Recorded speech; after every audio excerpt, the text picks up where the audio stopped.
멀리 계시지 아니하도다. 아멘. 제가 오늘 양복 안 입어서 놀라셨습니까? 네, 티셔츠 바람으로 나왔는데, 네, 저는 이제 매 주일마다 어떻게 입고 주님 앞에 갈까 그러다가 오늘은 북한에 한 14년 정도 북한 정치범 수용소에서 갇혀 있는 대한민국 국민이 버린, 국가가 버린 국민이 6명이 13년 4년 정도 북한 정치범 수용소에 갇혀 있습니다.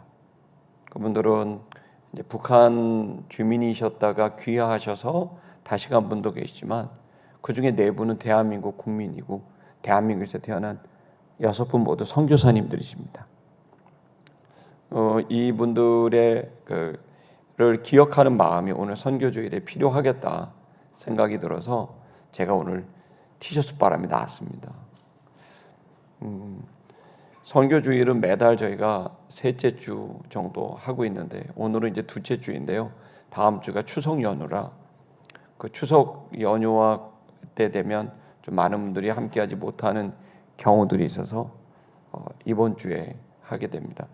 오늘은 구순현 집사님, 우리 강인구 목사님 모친이시기도 하신데요. 올해 기독교 대상을 받으셨습니다. 저희가 만나 뵙기 어려운 분입니다. 왜냐하면 집사님의 신부님인데도 불구하고 매주 한 주도 빠짐없이 전국을 다니시면서 복음을 전했고 지난 우리 어버이 주일에는 직접 오셔서 한복을 차려입으시고 국악으로 이 지역에 있는 분들에게 복음을 전하신 그런 분입니다. 오늘 여러분들이 우리 집사님 집회에 참여하실 수 있을지는 모르겠지만 그분 안에 있는 그 전도의 열정이 우리 시티미션 교회에 옮겨 붙게 되기를 축복합니다. 오늘은 지난주에 이어서 바울이 아테네에서 설교한 내용입니다. 근데 그 설교한 내용 자체는 워낙에 종교적이고 철학적인 사람들, 에피쿠르스 학파와 스토아 학파 그리고 유대 율법주의자들을 상대로 했던 설교이다 보니 단어나 내용이 약간은 생소할 수 있고 좀 어렵게 느껴질 수도 있겠지만 바울이 분노하고 논쟁하고 예수의 복음을 전했던 이유는 한 가지입니다. 그들을 한마디로 규정하면 세속적 인본주의입니다. 그 인본주의의 가장 중요한 본질은 인과관계, 인과율입니다. 원인이 있으면 결과가 있다. 이것이 인본주의의 핵심적인 내용입니다. 네가 이렇게 사는 건 그렇게 살았기 때문에 이렇게 된 거야. 야, 공부 안 하고 맨날 PC방만 가니까 네 성적이 이 모양이지. 이게 이제 인과율입니다. 우리는 잘못을 했기 때문에 오늘 결과가 왔고 잘했기 때문에 좋은 결과가 왔다라고 하는 인과관계, 인과율에 의해서 모든 과학, 사회과학, 인문과학, 자연과학이 다 움직입니다. 정치도 인과관계로 인해서 모든 법률이 만들어지고 또 그리고 법률이 집행이 되고 그리고 또 그 법률을 평가합니다. 입법, 사법, 행정 모두 인과관계, 인과율로 됩니다. 경제도 마찬가지입니다. 경제도 인과관계, 인과율에 인해서 성공할 수밖에 없는 조건, 그 원인을 만들어야 좋은 경제 결과가 온다. 경제가 망친 이유는 그렇게 망할 수밖에 없는 원인이 존재했기 때문이다 라고 얘기를 하거나 또 혹은 이 좋은 결과는 어떠한 좋은 원인을 만들었기 때문에 경제적인 성과가 나오게 됐다 이렇게 얘기하죠. 다 마찬가지입니다. 교육도 마찬가지고 언론도 그리고 또 문화예술도 다 마찬가지입니다. 인본주의는 한마디로 인과관계, 인과율입니다. 이것으로 모든 것을 이제 규정하죠.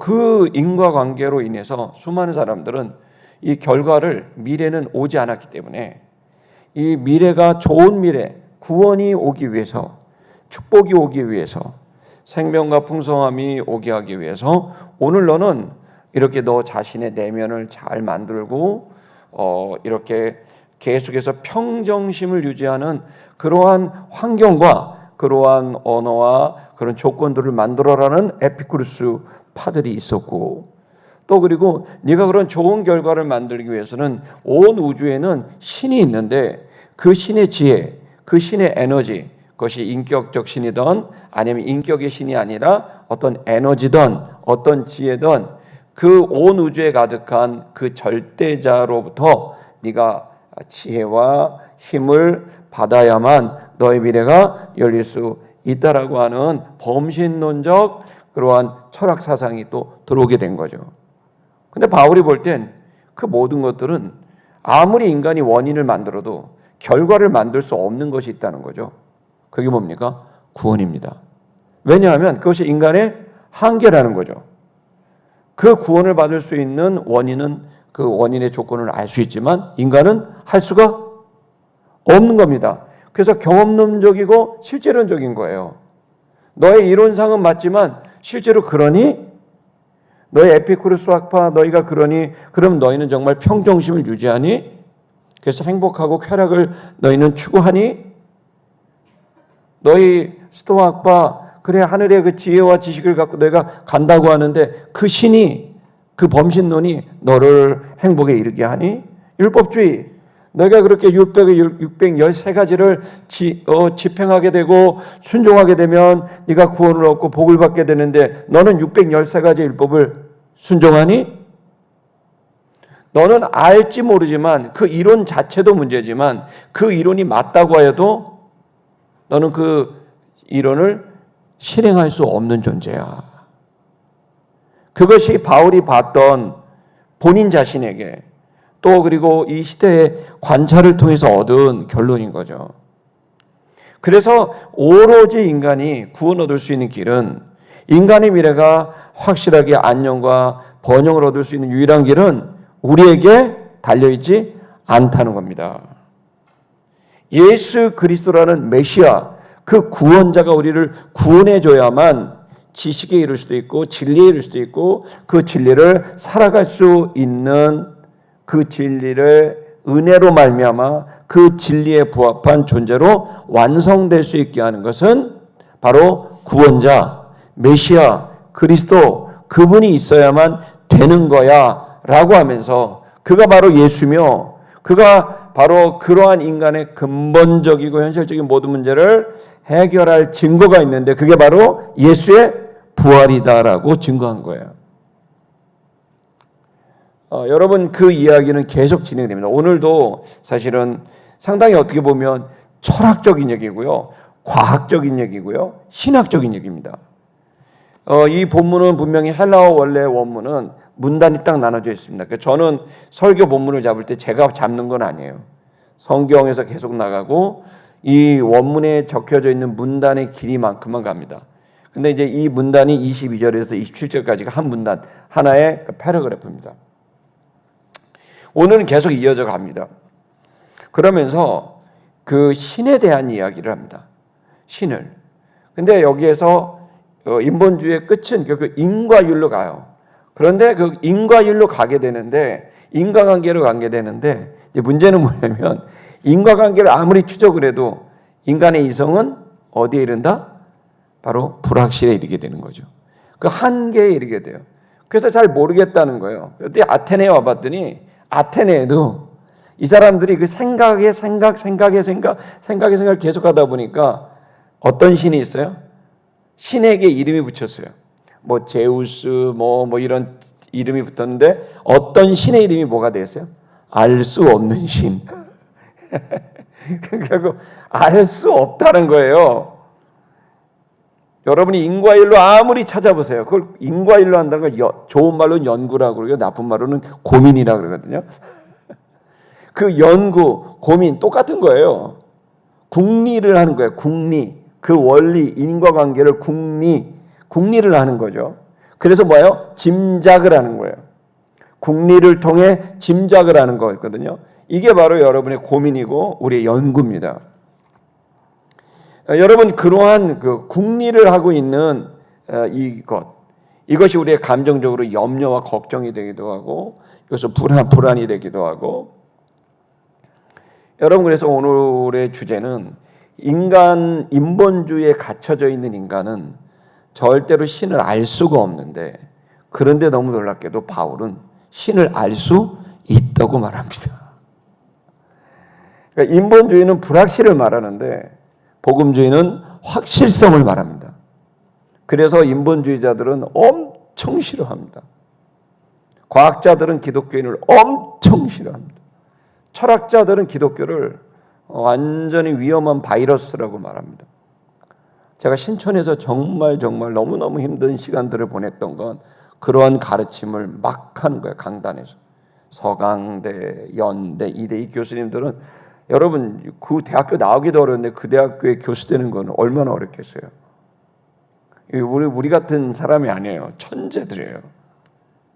이 양반들이 연구하고 한 이들의 이야기들 속에서 복음주의, 이 복음을 전하고 또 그들을 또 성경 공부시키고 그들을 신학을 만들어 갖고 제가 지난 봄에 우리 전길자 목사님 오셨잖아요. 원래 그 양반은 이대 화학과 교수예요.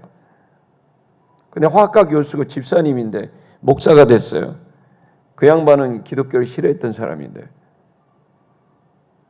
여러분 이러한 그 위대한 화학가들, 위대한 연구가들, 자연과학자들이 여러분 이 복음에 어떻게 이제 변화된 사람들도 있고 그런 매우 적죠. 제가 알고 있는 것은 이제 할리몬이라고 미국에 이제 그런 과학자들인데 거기에서 당신은 정말 리얼 크리스천, 본 어게인 크리스천이냐 물어봤더니 7% 정도만 기독교인이라고 그랬다는 거예요. 그러니까 여러분 우리의 지식이 신을 더 오히려 헷갈리게 만들어요. 지식이 더 헷갈리게 만들고 더 불확실하게 만들고 그리고 그 불확실한 지식과 또 불확실한 삶에 대한 불확실에 대한 이 불안이 결국 그 사람을 스스로 무너지게 만드는. 그래서 오늘의 원인은 바로 신은 누구인가에 대한 이야기를 여러분과 하려고 합니다. 이 이야기를 40분 안에 하려니까 이제 하얗습니다. 여기 하얗고 지금 내가 무슨 얘기를 어떻게 해야 될까 지금 잔뜩 적어왔는데 지금 이거를 그런데 성경책에 있는 내용을 근거로 해갖고 여러분과 함께 나누려고 합니다. 자, 먼저 22절에 원전 노트. 오늘은 이제 시간이 없으니까 원전 노트를 중심으로 그냥 바로바로 갈게요. 자, 여기 보시면 이 본문에서 전부 원문을 보면은 다 도치를 시켰어요. 그러니까 얼마나 누가가 볼 때 이 바울의 이 주장이 이 복음 전도가 중요한지를 알아요. 모든 문장이 다 도치시킨 거예요. 도치문이에요. 도치문은 강조 중에 강조를 한 거예요. 평서문이 아니에요. 다 도치되어 있어요. 꺽쇠가 이제 거꾸로 다 돼 있잖아요. 거꾸로 되는 거예요. 제일 먼저 나온 단어는 아레오바고에서 있었다. 이 얘기를 한 거예요. 아레오바고. 여러분 아레오바고 지난주에 기억나십니까? 아레오바고는요. 지금 여러분 내년도 1월 말이죠. 설날 주간에 저희가 이제 원래는 이스라엘을 매년 가는데 올해는 터키와 그리고 그리스를 갑니다. 성지 바울의 2차 여행, 3차 여행이 기본으로 되는 갑니다. 거기에 이제 아레오바고 갑니다. 할렐루야. 둘째 날에 아레오바고 갑니다. 그 위에 파르테논 신전이라 그래가지고 유명한 그 아테네 언덕에 있는 파르테논 신전이 있고요.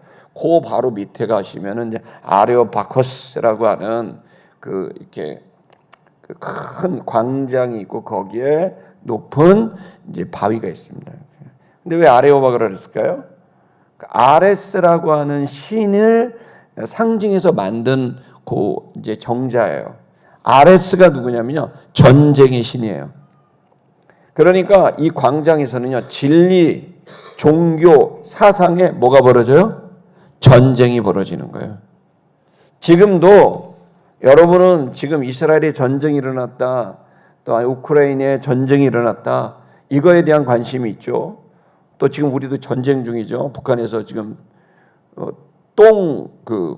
풍선을 보내는 희한한 더러운 전쟁을 하고 있죠. 지금 똥을 계속 보내고 있어요. 나 진짜 유치해 죽겠어. 이 사람들 어떻게 해야 될지 모르겠어요. 똥을 자꾸 보내고 있어요. 그 전쟁이라고 해야 되는지, 이게 애들 개싸움이라고 해야 될지, 이게 동네 애들 싸움도 아니고 똥을 보내는 전쟁이 어딨냐. 역사상 이런 전쟁이 있어요? 너무 유치해, 김정은. 그러니까 그 전쟁 중에 있어요. 근데 진짜 전쟁은 바울이 볼 때, 세상이 볼 때 가장 큰 전쟁은 사상과 종교의 전쟁으로 본 거예요. 여러분 지금도 마찬가지입니다. 여러분이 인본주의를 선택하게 되면 인본주의의 삶을 삽니다. 그러니까 여러분이 복음주의를 선택하게 되면 복음주의의 삶을 사는 거죠. 결국 전쟁은 어디서 벌어지냐면 우리의 내면에서 벌어져요. 여러분이 어디에다가 어떤 것을 결정하고 사느냐, 이 전쟁이 지금 벌어지고 있고, 이 내면에서의 최종적 결정이 있기 전에 이 사회는 결국 이 인본주의와 복음주의의 이 흐름 속에서 환경을 계속 만들죠. 너무나 안타까운 것은 우리의 모든 공교육은 다 무슨 교육이다? 무슨 주의다? 인본주의예요. 철저하게 신이 단절됐어요. 이제 크리스천 학교도 다 안 돼요. 채플도 성경 공부도 다 못해요. 이런 와중에 우리가 살고 있기 때문에 점점 더 기독교에 대한 이제 복음주의에 접근할 수 있는 사람들이 적어지는 거죠. 그렇기 때문에 우리는 계속해서 더 많은 사람들에게 복음을 전하는 일을 해야 됩니다. 안 하면 평생 인본주의로 살다 죽어요. 지난주에 설교하고요. 이 1부, 2부 설교 후에 엄청난 충동이 일어났어요. 설교하다 중간에 나간 사람도 있어요. 인본주의를 공격을 하니까 제가 인본주의가 문제라고 얘기하니까 그냥 뛰쳐나가요. 신촌에서는 비일비재한 얘기예요. 여러분 이 정도로 인본주의는 사람을 완전히 꽉 쥐고 있어요. 종교예요. 자, 그러면 여러분 이 시간에 우리가 이런 인본주의가 가지고 온 불확실과 또 그리고 인과관계와 이 안에 묶여졌을 때 사람들이 어떻게 사느냐, 이 얘기는 이제 지난주에 좀 했고, 오늘은 그 인본주의보단 하나님, 즉 이 신학, 하나님은 누구냐, 이 부분에 대한 이야기가 오늘 주제입니다. 그래서 신은 알 수 없다고 사람들은 얘기해서 결국 어떻게 하죠? 알려고 하지 말고 살려고 하라라고 바꿨어요. 뭐라고요? 알려고 하지 말고 살려고 해라. 그러니까 종교는 이제는 신이 있느냐 없느냐의 규명은 의미가 없고, 그러면 싸움만 하니까 윤리와 도덕적인 삶의 근간으로서 길라잡이로서 종교는 존재해줘. 그 이상 하지 마. 이게 인본주의자들이 하고 있는 얘기예요. 인본주의 사회와 국가에서 하고 있는 거예요. 그러니까 목사 거기까지 하세요. 뭐 절대자의 사자처럼 굴지 마세요. 똑같은 인간이잖아.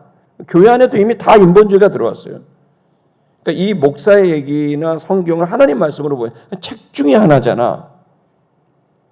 그러니까 지금 이제 그 인본주의가 들어옴으로 인해서 그 인본주의가 잡으면서 종교한테 요청한 한계선은 뭐냐면, 너는 도덕과 윤리적 삶에 있어서 근간으로서만 살아줘.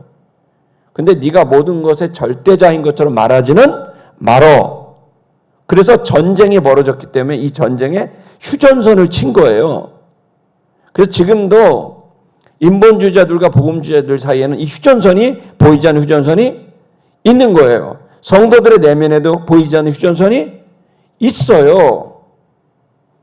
한쪽으로는 진화론을 믿지만, 빅뱅론을 믿지만, 한쪽으로는 창조론을 믿는. 여러분 이 전쟁은, 우리 이제 성결교단이지만 서울신대가 지금 난리가 났어요. 서울신대가 지금 막 난리가 나서 그게 뭐냐면 신학인 거예요. 이 빅뱅 이론과 진화론을 신학을 갖고 들어왔어요. 그래서 지금 교수를 파직시켰어요. 이단이라고 말하면서 성경적이지 않다. 그때 또 그 사람은 옹호하는 기독교인들 목사들이 또 난리가 나고 대전쟁이 벌어지고 있어요. 근데 이게 이제 오늘의 이 아테네에서 벌어진 전쟁이죠. 아레오바고는 바로 그 전쟁의 신 아레스의 광장입니다. 이 아레스의 광장에서 대전쟁이 벌어지고 있고요. 저는 여러분에 도전합니다. 여러분 인본주의의 불확실의 삶에서 복음주의의 구원의 확신으로 살아가게 되길 주의 이름으로 축복합니다. 아레오바고 한가운데 서서 바울은 이제 당당하게 이제 외치게 됩니다. 바울은 말했습니다. 여기 말했다는 말이 회미인데요.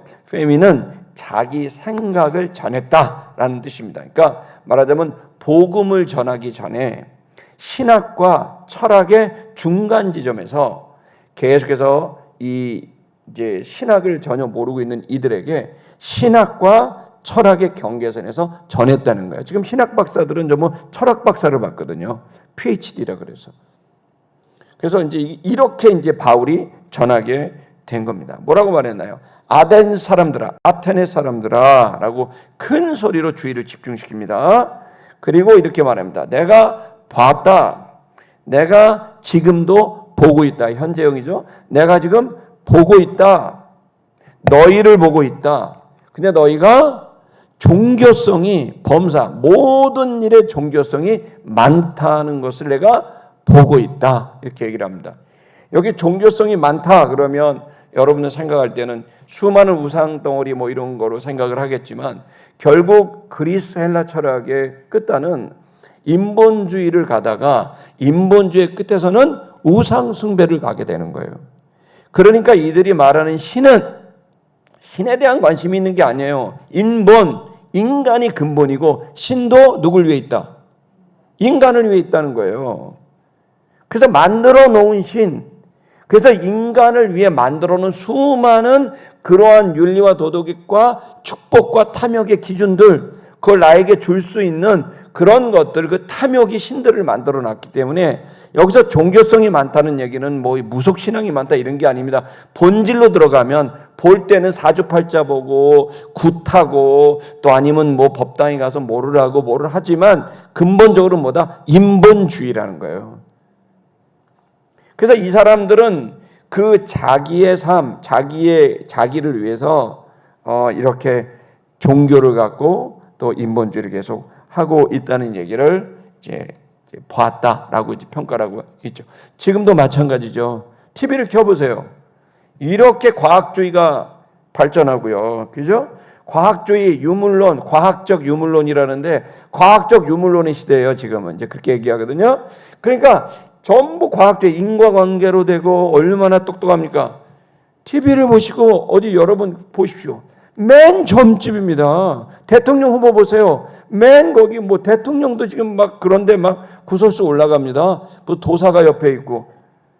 뭐 하는 겁니까? 왜? 근데 뭐 하는 게 아니라 인간이 원래 그렇다는 거예요. 왜냐하면 그것은 자기를 위해선 그 불확실을 넘어가기 위한 또 다른 장치가 우상숭배고 종교라는 거예요. 이 시간 여러분 시티미션 교회 성도들, 여러분은 어린아이의 신앙에서 좀 더 나아가는 성인의 시간으로 가게 되길 축복합니다. 그럼 그 경계점이 뭘까요? 그 경계점은 뭐냐면 예수가 나를 위해 있는 게 아니라 내가 예수를 위해 있다. 이게 경계점을 넘는 인식이에요. 아멘을 안 하시네요. 예수님이 여러분을 위해 있는 거 맞습니다. 그거는 맞지만 그러나 이제 여러분은 성장하셔야 됩니다. 어린아이의 신앙이 아니라 성인의 시간으로 가야 되죠. 그럼 어떻게 되죠? 내가 주님을 닮고 주님의 나라에 기여하는 나로. 그래서 여러분 종교를 예를 들어서 계속해서 우리가 나를 위해 날 위한 예수, 우리 가족을 위한 예수, 그가 틀린 말은 아니에요. 맞는 말인데 근데 우리가 더 생각해야 되는 거죠. 이제는 주님과 하나가 되고 주님의 인격과 하나가 되는, 주님의 인격에 버금가는 그 완벽하신 그 주님에게 버금갈 수 있는 온전함을 갈망하는 영적 갈망이 우리 속에 있어야 되는 거죠. 그렇다면 주님은 어떻습니까? 받기를 원하지 않아요. 주기만 하지. 그 얘기가 이제 여기 나옵니다. 너희들이 계속 추구하는 건 너희를 위해서 뭔가 계속 받기를 원하지. 근데 내가 알려줄 거야. 진짜 신은 어떤지. 진짜 신은 받을 필요도 없고 받고 싶어 하지도 않아. 주기만 해. 결국 너와 우리가 가야 될 길은 주기만 하는 삶으로 가는 거야. 그 얘기를 이제 깔고 있는 거죠. 자, 이제 한번 흥미진진합니다. 여러분 오늘이 어떻게 살라가 아니라 여러분 주님은 누구인가를 말해주고 있습니다. 한번 이 시간 좀 보도록 하겠습니다. 23절을 보겠습니다. 또 도출합니다. 내가 두루 다니며 내가 나테네를 다 다녀봤다. 그리고 또 봤다.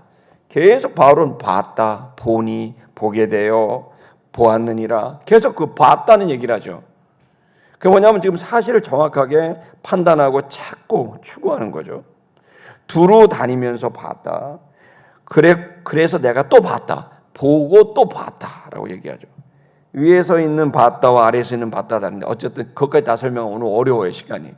어쨌든 봤다.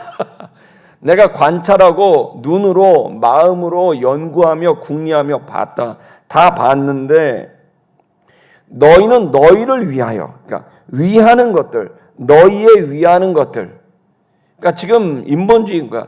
자기를 위하는 것들인 거예요. 자기를 위하여 신을 위하는 거예요.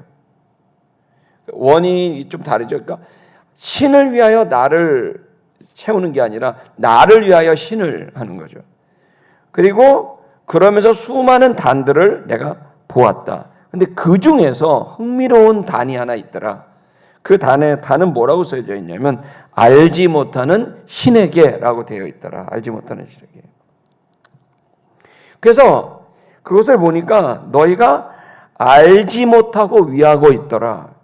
신도 모르면서 신을 원해요. 옥황상제가 누굽니까? 근데 옥황상제를 위하죠. 용왕님이 누굽니까? 용왕에 관심 없어요. 많은 물고기에 관심 있지. 산신령이 누굽니까? 산신령에 관심 없어요. 내가 많은 그런 동물에게 잡히지 않고 안녕과 번영에 관심이 있지. 조상님 보셨습니까? 관심 없습니다. 오늘 우리가 잘 되길 바라는 거지. 이게 정확히 종교심인 거예요. 이게 인본주의예요. 오늘 신앙인도 똑같아요. 수많은 사람들이 교회 오지만 하나님에게 관심이 없어요. 주님의 마음은 어떨까? 예수님의 마음은 어떨까? 그는 누구일까? 여기에 관심이 있는 게 아니라 오늘 예수님 나한테 뭘 지혜를 주세요. 예수님 오늘 나한테 좀 에너지를 주세요. 예수님 오늘 나한테 뭔가 좋은 어떤 결과물들을 좀 환경을 주세요라는 데만 관심이 있다면 여러분 우리는 좀 더 성장할 필요가 있다는 걸 말하는 거예요. 그러면서 얘기를 합니다. 너희가 알지 못하고 섬기고 있는데 내가 그것을 너희에게 알게 할 것이다. 그러면서 이제 굉장히 많은 사람이 관심을 기울이게 된 거죠. 그래서 내가 너희를 알게 할 거다라고 얘기를 했습니다. 그러면서 24절을 이제 이야기를 합니다.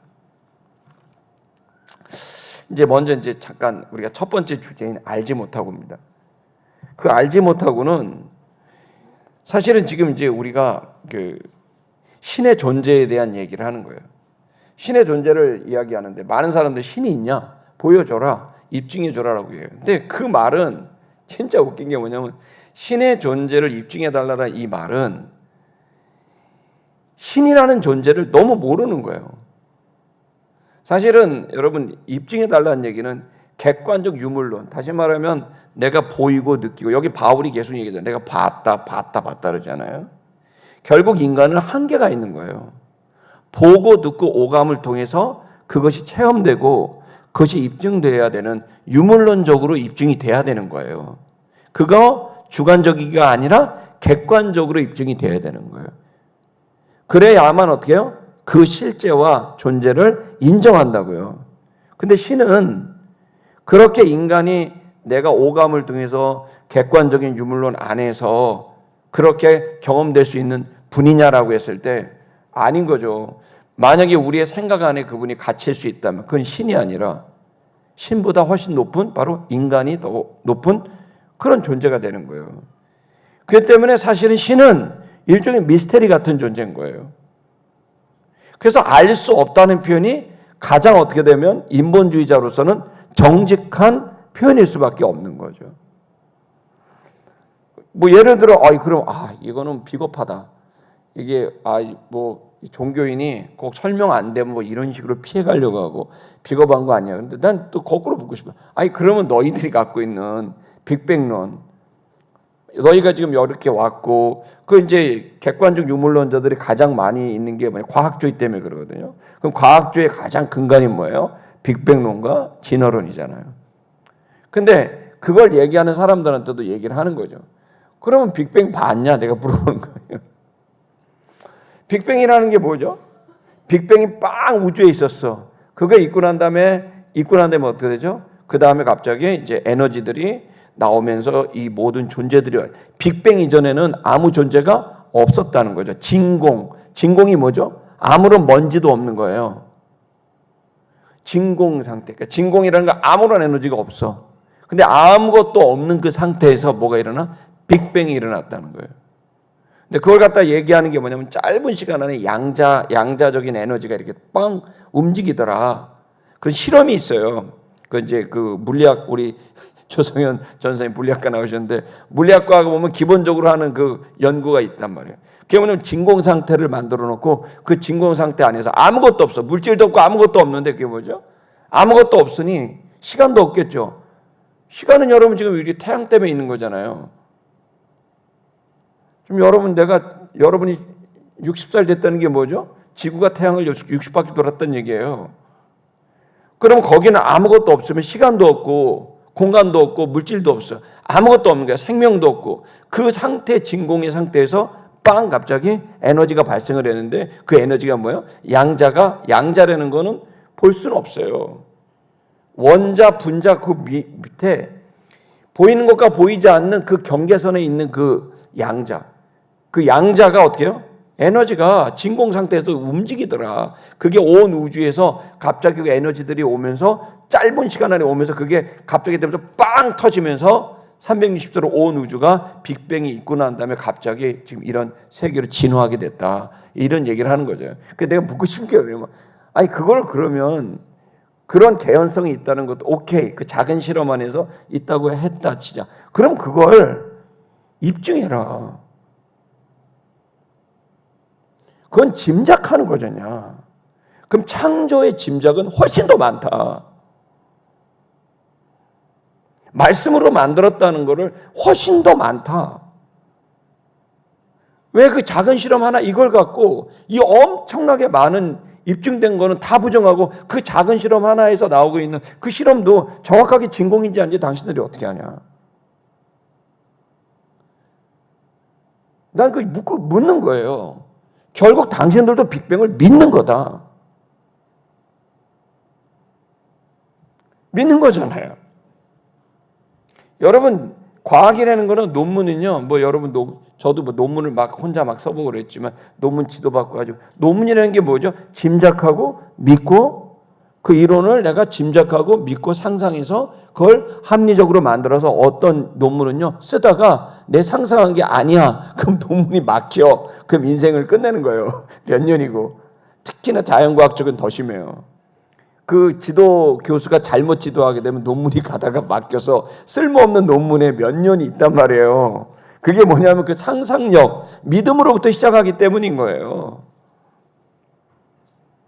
결국 인간의 모든 건 뭘 통해 한다? 믿음으로 하는 거다. 그래서 신을 갖다가 자꾸 뭐 비과학적이다. 비과학적인 게 아니죠.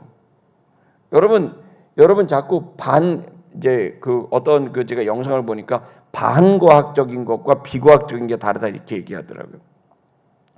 그러니까 다시 말하면 우리가 지금 신을 믿는다는 건 반과학적인 게 아닙니다.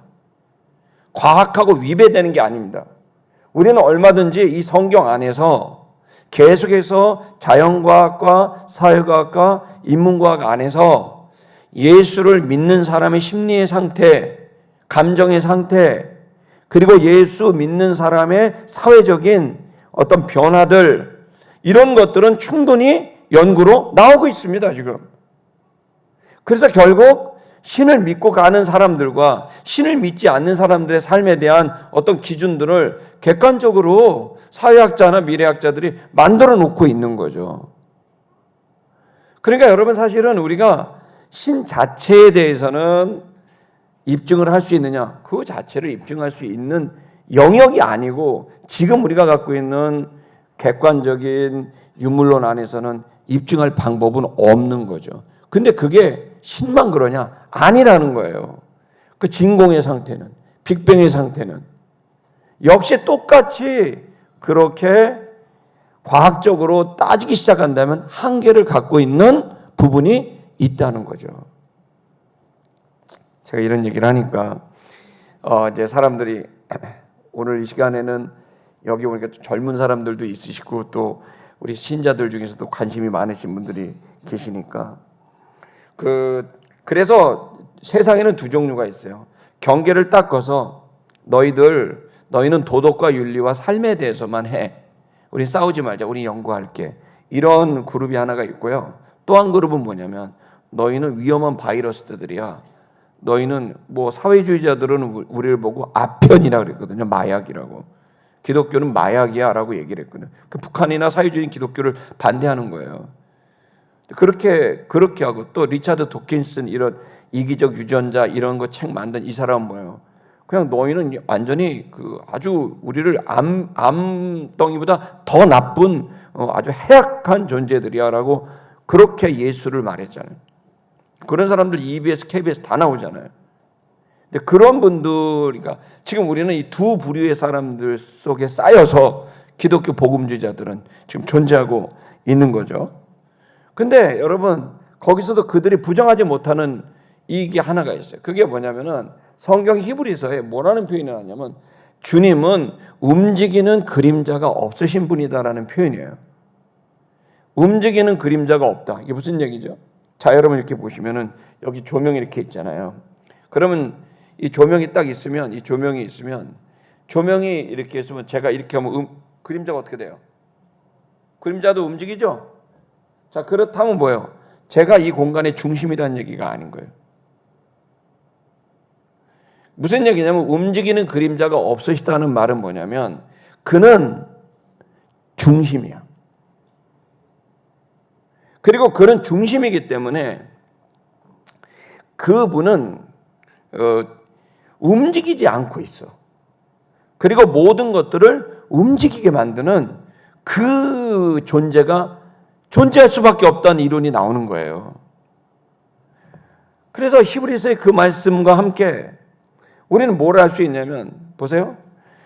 우리가 지금 여기에 지금 결과가 있으면 그 원인이 있고 원인이 있으면 그 원인에 또다시 또 원인이 있고 원인에 또 다른 원인이 또 다른 원인 또 다른 원인이 가면 원인이 있을 거 아닙니까? 여러분 여기 존재한 건 아버지 있기 때문이죠. 아버지가 있으면 할아버지 있기 때문이죠. 할아버지 있으면 또 긍조, 고조 계속 올라갈 거 아닙니까? 계속 추적한다고요. 그러면 어느 선에서는 뭐가 나와요? 최초 원인이 나올 거 아니에요. 그죠? 그걸 우리가 추적한다. 그건 이제 논리적이라고 해요. 논리성이라고 해요. 인과율의 논리성이니까. 계속 들어가면 최초 원인이 있단 말이에요. 그 원인, 그 시작했던 그 존재가 뭐냐라고 했을 때 모든 과학은 빅뱅이라고 말하는 거고 우린 뭐죠? 하나님의 말씀이라고 말하는 거죠. 하나님의 말씀을 믿는 것과 빅뱅을 믿는 건 전 똑같다고 그 사람의 결정이라고 보거든요. 그러나 저는 분명히 하나님 말씀으로 믿는 게 더 과학적이고 합리적이라고 저는 믿고 있죠. 그러니까 모든 존재를 움직이게 하고 있게 만들고 존재하게 만들고 또 움직이게 만드는 그 중심된 한 존재가 있을 수밖에 없다는 거죠. 아멘입니까? 예. 그렇기 때문에 그 존재를 뭐라고 말해요? 과학자들도 신이라고 말해요. God이라고 말해요. 근데 그 신이 인격적이냐 아니면 비인격적이냐 어떤 에너지냐 이거의 차이가 있을 뿐이지 과학자들도 양심적인 과학자들도 그 신이라는 존재를 인정할 수밖에 없는 부분이 있다는 거죠. 그래서 말해요. 보십시오. 여기 알지 못한다라고 하는 이 표현은 사실은 우리들이 지금 신앙생활을 하는 데 있어서 뿐만 아니라 일반 사람들도 결국 신을 우리가 최종적인 양심적인 고백은 알 수 없다라고 밖에 할 수가 없는 거죠. 왜냐하면 계속 추적의 한계가 있으니까. 우리는 머릿속에만 그 원인을 추적하지 그걸 우리가 경험한 것도 아니고 본 적도 없고 오감으로 느낀 것도 아닌데 그럼 그렇게 됐다고 한다면 신을 오감으로 나한테 그 실제를 인정해 달라고 한다면 그거는 벌써 우리가 세상을 살아가는 데 있어서도 할 수 없는 그 일을 요구하는 것하고 똑같은 거죠. 그러니까 되게 어리석은 질문은 신의 실제를 나한테 입증해 달라는 질문은 정말 어리석은 질문이고 바보 같은 질문이죠. 그럼 예를 들어서 우리 너희 조상을 실제를 입증해 달라고 얘기한다면 내가 있잖니. 신도 똑같아요. 내가 있잖아. 결국 입증할 수 있는 방법은 그 지금 내가 오감으로 있는 내 앞에 서 있는 그 존재거든요. 여러분 하나님 아버지를 입증할 수 있는 방법이 뭐가 있어요? 나밖에 없어요. 저의 양심을 믿느냐 안 믿느냐는 여러분의 몫이지만 결국에는 신을 모든 그 근원자를 입증할 수 있는 방법은 어떠한 객관적인 유물론적인 과학적인 이론이나 결과물이 아니라 가장 합리적이고 객관적인 결과물은 그 입증하는 방법은 바로 증인에게 있다는 거예요. 여러분의 조상이 있다는 걸 뭘로 입증해요? 여러분을 통해 입증하는 거잖아요. 여러분의 DNA를 조사해보면 아는 거잖아요. 그래서 말이죠. 우리는 지금 알 수 없는 신에 대한 이야기를 하는데, 근데 여기서 이제 바울은 내가 그것을 너에게 알게 하겠다라고 얘기를 합니다. 24절로 넘기겠습니다. 24절 거기 보면 신께서는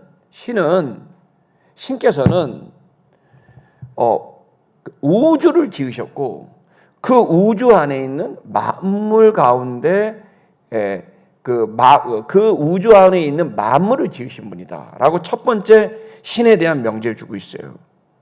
하나님은요, 바울이 얘기하고 싶은 것은 하나님은 우주를 창조하셨고 그 우주 가운데 있는 만물을 창조하셨어요. 여러분 우주가 뭐죠? 시간과 공간입니다. 우주는 코스모스라고 말합니다. 헬라어 말에는 코스모스입니다. 코스모스 이번에 꽃 피잖아요. 제주도 갔는데 코스모스 피었더라고요. 코스모스입니다. 코스모스가 뭐죠? 우주입니다. 우주를 뭐라 하죠? 우리는 뭐 우주를 스페이스 그러지만 또 뭐라 월드라 그러죠. 월드입니다. 우리가 살아가고 있는 세상입니다. 이 세상에 뭐죠? 시간과 공간을 만들어 주셨다는 거예요. 이 시간과 공간을 만들어 창조하시고 그 시간과 공간 안에 만물 모든 존재들을 만들어 놓으신 분이 하나님이다라고 이야기를 합니다. 그러면서 창조를 선언하고 있는 거죠. 그분은 창조주다. 너희가 알지 못하는 신은 바로 누구다? 창조주다. 두 번째 얘기하고 있는 건 뭡니까? 그 천지의 주제이시다. 그런데 창조할 뿐만 아니라 뭐다? 주인이시다. 큐리오스, 주권자시다. 천지의 주권자시다. 천지의 주권자이니, 여러분 주관자이니 어떻게 되죠? 주권자는 창조를 했어요. 그게 뭐예요? 손으로 지은 전에 계시지 않는다. 그 창조주시고 주권자이기 때문에 너희가 만든 예배당 안에, 너희가 만든 법당 안에, 너희가 만든 모스크 안에 그분이 사는 존재가 아니다라는 거죠. 여러분 이 시간 알아야 됩니다. 하나님은 이 벽돌 건물 안에 계신 분이 아니에요. 아멘 하십시오. 그분은 이 공간 안에 갇히는 분이 아니에요. 그분은 어디나 계시는 분이에요. 여기에 손으로 지은 전에 계시지 않는다는 개념이 뭐죠? 하나님은 인간에 의해서, 인간에 조작된 어떤 것에 의해서 제한받는 분이 아니라는 거예요. 우리의 한계가 있는 거죠. 경계가 있는 거죠. 우리는 그 안에 있을 거라고 경계를 생각을 한단 말이에요. 그럼 여러분, 온 우주의 중심은 과학자들한테 제가 물어본 거예요. 과학자들에게 물어봤어요. 교수님들한테, 물리학 교수님, 천체과학 교수님한테, 교수님, 그 우주의 중심은 어디입니까? 그랬더니 중심은 없어요. 그럼 중심이 없어요? 그러면 우리 지구는 뭐예요? 그랬더니 결국 온 우주는 중심이 없고 계속 팽창 중이래요. 우주 팽창론이에요. 그게 이제 그것도 다 이제 짐작이죠.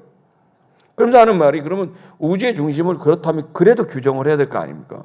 그래야 뭔가를 논리를 전개할 텐데, 그러면 그 중심을 뭘로 딱 임의적으로 설정합니까? 그랬더니 그건 바로 지금 여기서죠.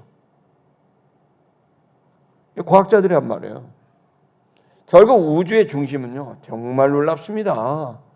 안드로메다가 아닙니다.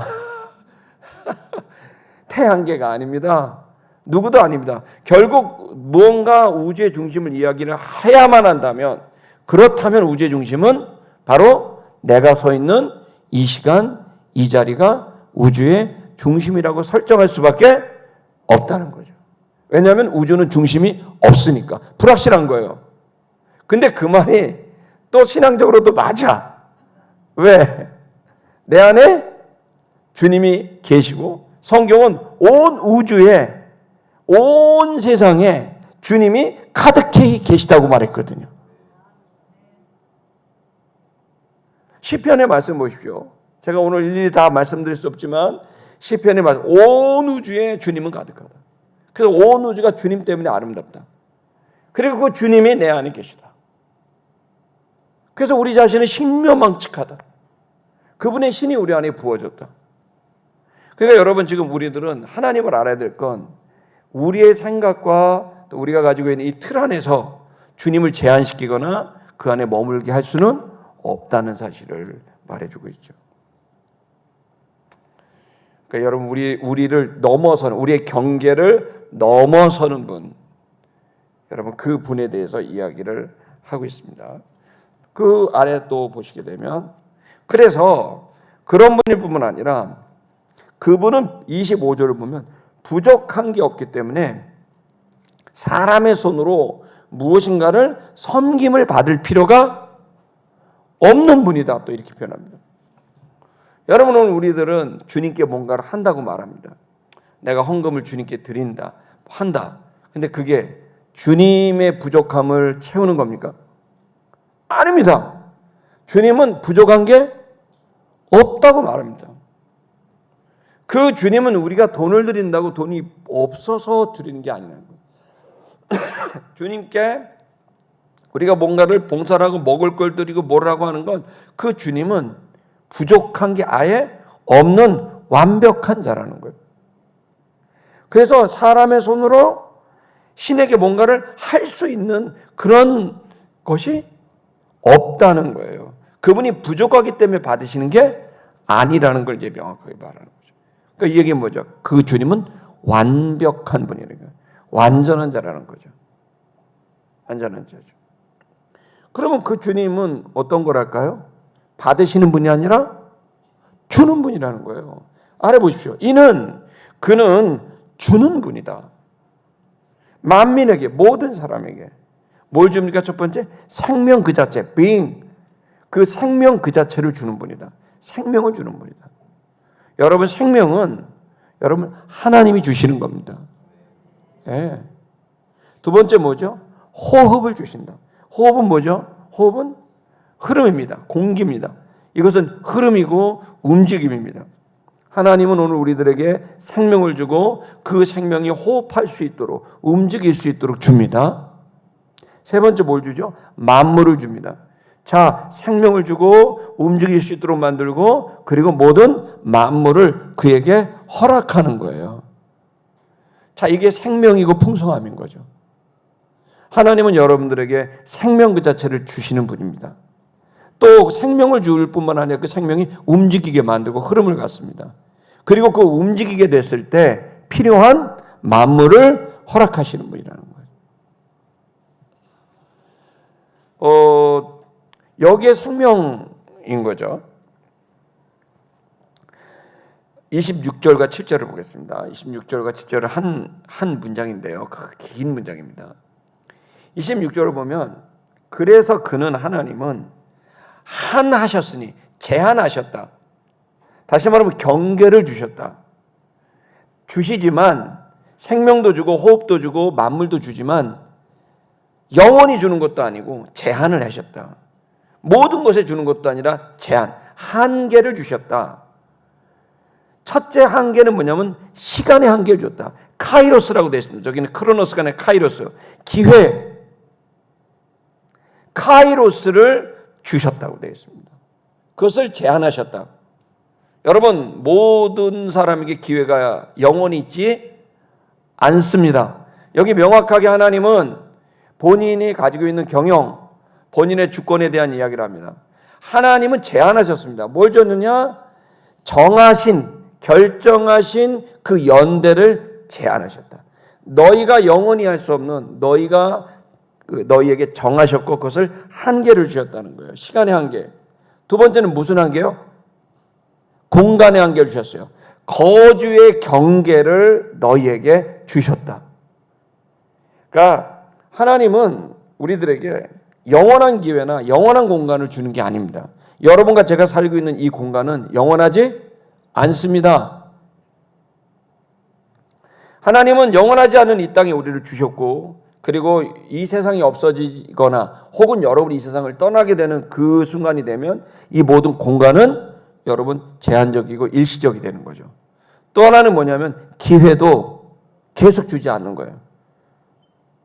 여러분은 시간이 끝이 있어요. 여러분의 시간에 끝이 있어요. 그건 하나님이 정하신 거예요. 모든 사람이 영원히 살도록 하지 않으셨어요. 끝을 주셨어요. 그런 그 주님이 그렇게 제한을 두시고 그 속에서 만들어 놓으셨다. 뭘 만들어 놓냐? 한 혈통으로 모든 인류의 족속을 만들어 놓으셨다. 그러니까 모든 인류는 한 혈통, 즉 한 명을 통하여 시작되게 된 거죠. 하나님의 창조의 방법입니다. 그렇게 하시고 그 다음 또 말씀하신 건 온 땅에 거하게 하셨고, 그리고 그 땅에서 뭐예요? 하나님을 찾도록 하셨다. 왜 찾아요? 한계를 두니까 찾게 하는 거예요.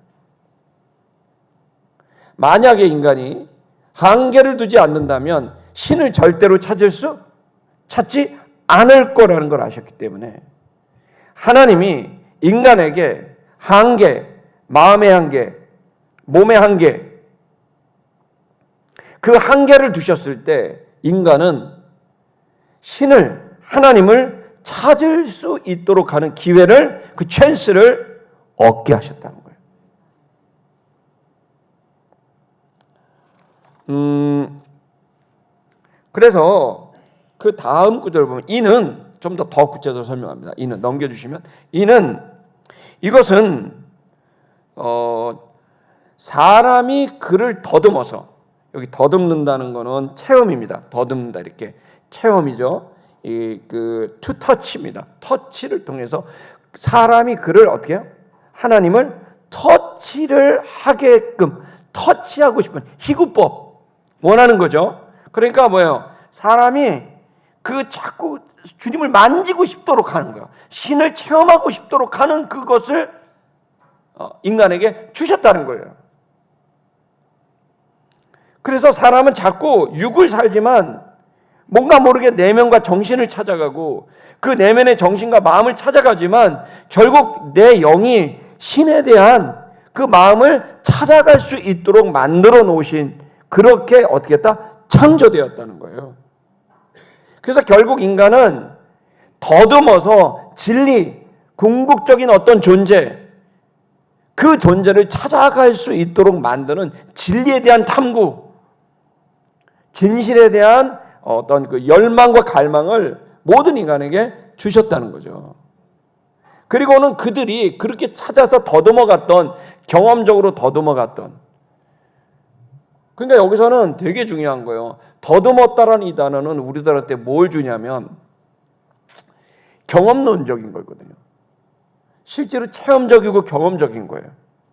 근데 이 아테네 사람들은 체험적이고 경험적이라기보다는 이론적이었어요. 철학적이었단 말이에요.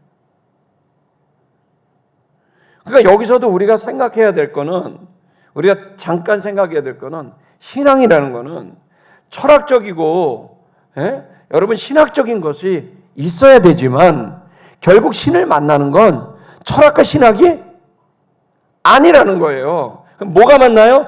더듬으셔야 되는 거죠. 경험론적인, 체험적인 이것이 신을 만날 수 있는 통로가 됐다는 거예요. 왜 그럴까요? 신학과 철학은 내 머리의 지성의 그 극단을 향해 갑니다. 그러나 여러분, 우리가 알죠. 세계적으로 그렇게 명석한 사람들과 과학자들이 있지만 50년, 100년이 지나면 그들의 한계를 넘어서는 수많은 후배들이 나오죠. 그게 무슨 얘기죠? 지금 세계적으로 어마어마한 석학이에요. 50년, 100년 뒤에는 이 사람은 그냥 상식적인 사람이 되는 지식이 그 50년, 100년 뒤에 또 나오는 거예요. 다시 말하면 인간의 모든 지식의 끝은, 지금 내가 살고 있는 끝은 그 진짜 지식의 끝에 다다르지 못했다는 거예요. 그래서 과학자들은, 신학자들은, 철학자들은 겸손해야 되는 거예요. 모르거든요.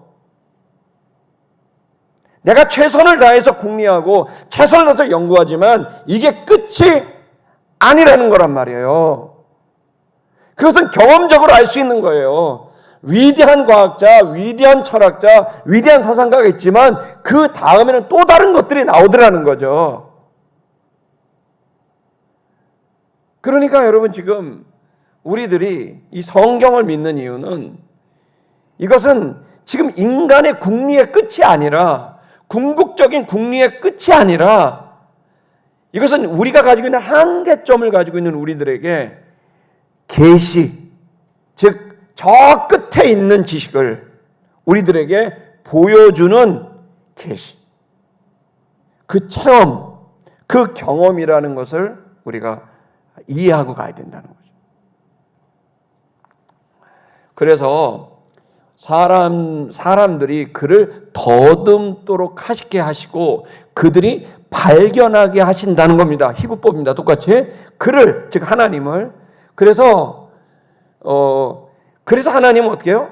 그분은 계시지 아니하도다, 멀리 떠나 계시지 아니하도다. 어디에서? 우리 각각의 사람들에게서 멀리 떠나 계시지 아니하시도다. 그러니 네가 더듬으면 그분을 만날 수 있다는 거예요. 이 알 수 없는 신은 바로 이런 신이다. 알 수 없는 신은. 여러분, 그렇기 때문에 우리는 지금 어떤 도덕적인 일이나 윤리적인 일이나 우리의 삶에서 성과를 내거나 여러분이 갈망하는 현실을 이해합니다. 그러나 여러분과 제가 놓치지 않아야 될 것은 신을 만나야 됩니다. 이 신을 만나고 하나님을 만나는 것은 결국 우리가 올바른, 신이 우리에게 기대했던 그 길을 걸어갈 수 있도록 하는 첫 번째 걸음이라는 거예요. 길을 잘못 들어섰는데 열심히 뛰면 뭐합니까? 여러분 두 가지의 길이 있는데 길이 잘못 들어가고 내가 멸망의 길로 갔는데 거기서 열심히 뛰고 최선을 다하면 뭐합니까? 멸망으로 가는 거예요. 길을 잘 찾아야 되는 거죠. 그 길은 뭡니까? 궁극의 길. 결국 주님에게 가는 길인 거죠. 여러분, 우리가 이 21세기 초과학주의 시대를 살고 초현대를 삽니다. 지금 저와 여러분들은 전쟁처럼 삽니다. 특히 청년들은 더 심합니다. 그래서 이 속에서 취할 수 있는 최선의 것은 인본주의고 세속주의입니다. 그 속에서 계속해서 살아가지만 그들은 계속 불확실과 불안에 계속 살아갑니다.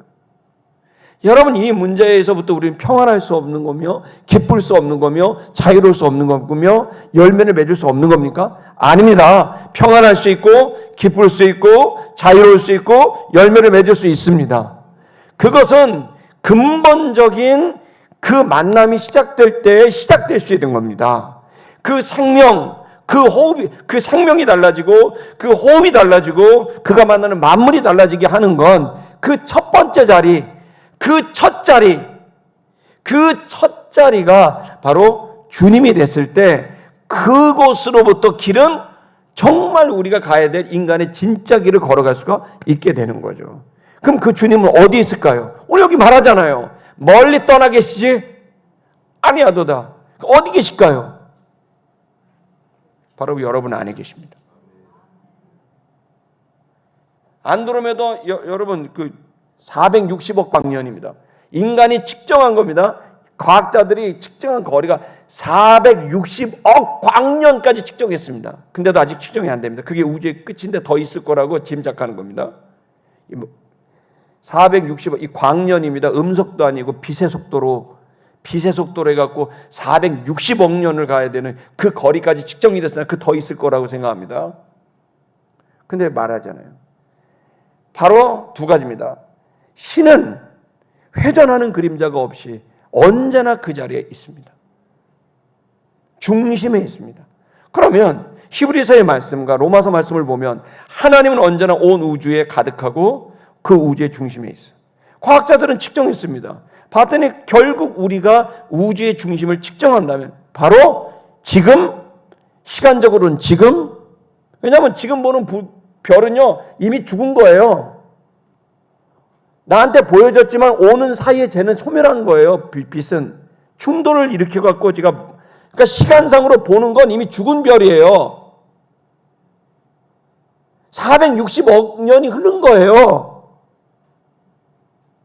시간적으로는요 이미 끝난 별을 나는 지금 보고 있는 거거든요. 저기서 대포가 빵 쐈는데 몇 초 뒤에 여기서 쾅 소리가 나듯이 이미 끝나고 발사가 끝난 건데 나는 나중에 듣는 거와 똑같이 이미 걔는 끝났는데 지금 반짝거리는 거 지금 보는 건 이미 죽은 별이에요.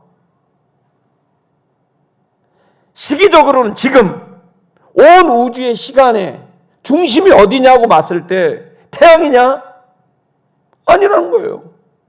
직정독으로 봤을 때 인간의 시각이냐? 아니라는 거예요. 청각이냐? 아니라는 거예요. 빛이냐? 아니라는 거예요. 소리냐? 아니라는 거예요.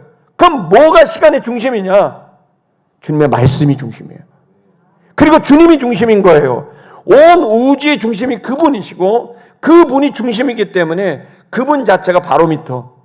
그리고 그 바로미터가 뭐냐? 바로 말씀이 오늘 우리의 바로미터가 되는 거죠. 그리고 그것을 통해 지금 그리고 여기죠. 여러분 저와 여러분들은 우주의 중심을 누구라고 생각해야 돼요? 주님이라고 생각해야 돼요. 그 주님이 어디 계세요? 내 안에 계시단 말이에요. 그렇다면 여러분이 해야 될 일은 여러분을 찾으러 떠나는 여행을 출발하셔야 돼요. 현대인들이요. 교회를 키우려고 하지 말고 어떤 대단한 어떤 것들을 만들어내려고 하지 말고 공부를 많이 해서 위대한 논문을 만들려고 하지 말고 먼저 내 안으로 들어가요. 인간의 심령은 그 근저에 하나님을 만날 수 있는 공간이 분명히 있는 거예요.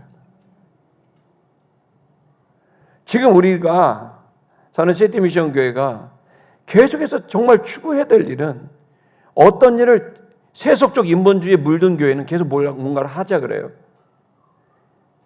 근데 그게 틀린 말은 아니죠. 근데 먼저 해야 될 일이 있다는 거예요. 그건 뭐냐면 뭔가를 하자가 하기 전에 먼저 주님을 알아야 되고 만나야 되는 것부터 해야 되는 거예요. 그 주님을 만나는 시간들을 가지게 하는 것이 오늘 우리 모든 것을 할 수 있는 조건이 될 수 있어요. 여러분 안에 깊이 잠기시기 바랍니다. 저는 여러분이 밀실에 들어가셔서 깊이 잠겨야 됩니다. 그것을 측정할 수 있는 바로미터는 바로 말씀, 성경이라고 확신합니다. 그 성경을 들고 여러분의 밀실로 들어가 여러분의 영혼 속으로, 심령 속으로 깊이 침몰하세요. 힘을 빼셔야 돼요. 내가 하고 싶은 거, 원하는 거 다 빼고 깊이 들어가요.